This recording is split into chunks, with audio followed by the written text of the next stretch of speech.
MMA Fighter အောင်လားဆိုင်ကတော့ဒိုင်းနိုင်ငံမှာကျင်းပတဲ့1 Fight Night ပွဲမှာ Sweden Fighter Sebastian Kardastan ကိုအလဲထိုးနိုင်ရရှိခဲ့ပြီးတော့ကစားသမားဘဝနေနှုတ်ဆက်နိုင်ယူသွားပြီပဲဖြစ်ပါတယ်။အောင်လားဆိုင်ပွဲကဆိုရင်တော့တာမန်ပွဲတွေထက်တမှုထူးခြားခဲ့ပြီးတော့အဆိုတော်ကြီး၄ပြူကိုယ်တိုင်မဲလိုက်ကသချင်းသီးဆိုပြီးတော့ပွဲထွက်လာခဲ့ပါတယ်။ Kardastan ကတော့1 Championship ပြိုင်ပွဲမှာ17ပွဲကစားပြီးတော့9ပွဲနိုင်4ပွဲရှုံးထားသူဖြစ်ပြီ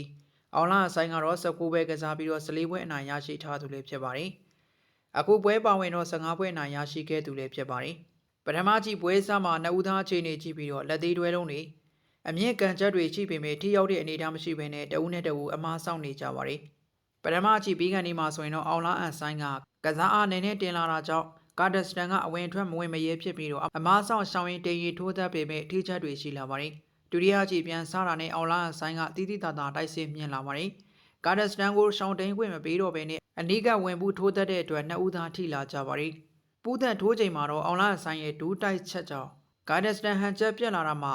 ဒရဇက်လိုက်ထိုးရင်ကန်ရင်ချုပ်တူးပါထိပြီးတော့ကာဒစတန်မခံနိုင်တော့ဘဲနဲ့လဲကျသွားခဲ့ပါတယ်။လဲကျမှာအောင်လားရဲ့လက်သီးပြင်းပြင်းတွဲလုံးတွေကြောင့်ပဲတိုင်ပွဲချက်ပြီးတော့အောင်လားဆိုင်နိုင်ရရှိခဲ့ပါတယ်။စေလာပိုင်း၄ရက်နေ့ည8:00နာရီခွဲမှာရှင်းပြန်ကစားသွားမဲ့မန်ယူသင်းနဲ့ဆန်နာလန်သင်းတို့ရဲ့ပွဲချုပ်သုံးသက်ချက်ကိုတင်ဆက်ပေးကြပါမယ်။သူတို့နှစ်သင်းရဲ့နောက်ဆုံးတွဲဆုံမှုရလဒ်ကဆိုရင်တော့ပထမအဆုံးတွေးဆုံပွဲမှာဆိုရင်တော့ဆန်နာလန်တင်းကမန်ယူတင်းကို3-1ဆိုတဲ့ရလဒ်နဲ့အနိုင်ရရှိသွားလည်းဖြစ်ပါတယ်။ဒုတိယတွေးဆုံပွဲမှာဆိုရင်တော့မန်ယူတင်းကဆန်နာလန်တင်းကို3-1ဆိုတဲ့ရလဒ်နဲ့အနိုင်ရရှိသွားလည်းဖြစ်ပါတယ်။သူတို့နှစ်တင်းရဲ့နောက်ဆုံးတွေးဆုံမှုရလဒ်မှာဆိုရင်တော့မန်ယူတင်းကဆန်နာလန်တင်းကို3-0ဆိုတဲ့ရလဒ်နဲ့အနိုင်ရရှိထားလည်းဖြစ်ပါတယ်။မန်ယူတင်းကဆိုရင်တော့3ပွဲကစားပြီးတဲ့ချိန်မှာအဝေးကွင်း2ပွဲသလုံးမှာရှုံးနေပြီးတော့အိမ်ကွင်းမှာအနိုင်ရရှိထားလည်းဖြစ်ပါတယ်။ဆန်နာလန်တင်းကဆိုရင်တော့3ပွဲကစားပြီးတဲ့ချိန်မှာအဝေးကွင်းနှစ်ပွဲမှာတပွဲတရေတပွဲနိုင်တဲ့အိမ်ကွင်းမှာဆိုရင်တော့တေးရလက်ထွက်ပေါ်ခဲ့တာလည်းဖြစ်ပါတယ်။ကိုခံမှန်းချက်ဆိုရင်တော့မန်ယူတင်းကဆန်နာလန်တင်းကို2-1ဆိုတဲ့ရလက်နဲ့အနိုင်ရရှိသွားမယ်လို့ခံမှန်းထားပါတယ်ဗျာ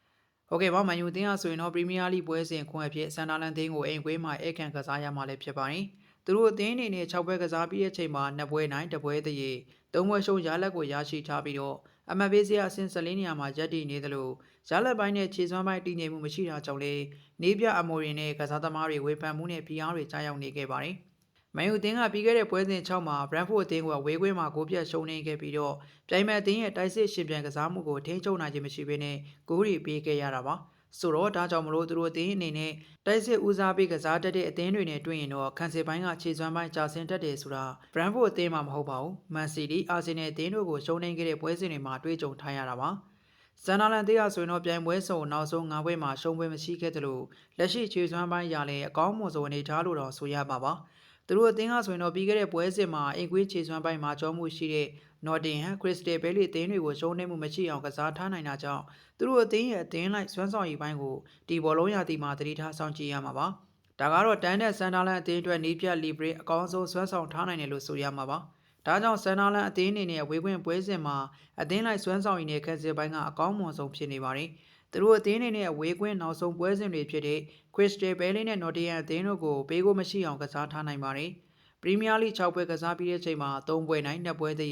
းတပွဲရှုံးနေထားတဲ့စွမ်းဆောင်မှုရပြီးခဲ့တဲ့ဘောလုံးရာသီကတော့ခြေစွမ်းပိုင်းမျိုးသူတို့အသင်းမှာထိန်းထားနိုင်တယ်လို့ဆိုရမှာပါ။မန်ယူနဲ့ဆန်နာလန်တင်းကနောက်ဆုံး9ချိန်တွဲဆုံမှုမှာမန်ယူတင်းက4ချိန်နိုင်တဲ့တစ်ချိန်သေးရရှိထားလည်းဖြစ်ပါတယ်။ဒါပေမဲ့လက်ရှိခြေစွမ်းပိုင်းမှာဆိုရင်တော့ဆန်နာလန်တင်းအနေနဲ့မန်ယူတင်းကိုတံပြန်ဖိအားပေးကစားနိုင်စွမ်းရှိတဲ့အသင်းဆိုပေမဲ့မန်ယူအသင်းအနေနဲ့လည်းအပပကဖိအားတွေအားကြားရောက်နေပြီးအကယ်လို့ဒီပွဲစဉ်မှာသာရလက်မကောင်းခဲ့ရင်တော့နီးပြအမွေရင်အတွက်တရားမှုဖြစ်နိုင်တယ်ဆိုတဲ့သတင်းတွေလည်းထွက်ပေါ်နေခဲ့ပါတယ်။ဒါကြောင့်မလို့အိမ်ကွင်းမှာအကောင်းဆုံးစူးစမ်းလာမယ့်မန်ယူအသင်းကိုပဲအားပေးရမှာပါ။